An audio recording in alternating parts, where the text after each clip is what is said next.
أوصي نفسي وإياكم إخوتي الكرام أن نجعل القرآن قوتا لقلوبنا، وكما أن أحدا لا ينسى طعامه إن نسي الفطور والغداء فمن المحال أن ينسى العشاء. إن كنت صائما لا يمكن أن تذهل وتنسى عن الفطور، كذلك اجعل القرآن قوتا لقلبك لا تنساه أبدا. ومهما انشغلت أو شغلت بأي شيء آخر فاجعل ختام يومك أن تتلو كلام الله متدبرا لمعانيه مهتديا بهداه.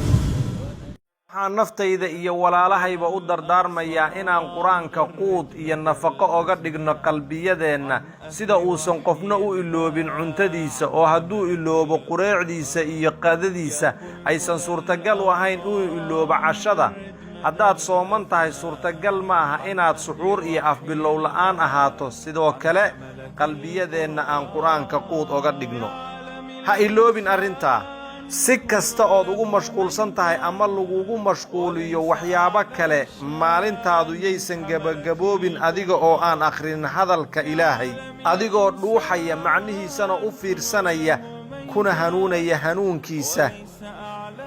kelmadda aadka u quruxda badan waxaa nala wadaagay sheekheenna aan jecelnahay asheykh cabdirashiid ibnu sheekh cali suufi, allaha noo xifdiye. ilaahay sheekha ha ka abaalmariyo, ciddii isoo gaadhsiisayna ajir aan dhammaanin allaha siiyo.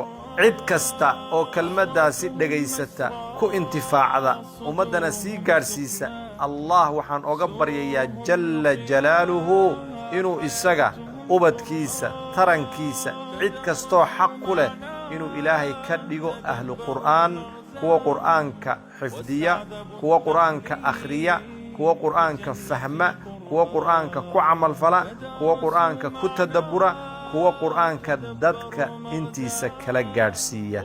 ilaahayow waxba kuguma aha. allaahumma aamiin, allaahumma aamiin.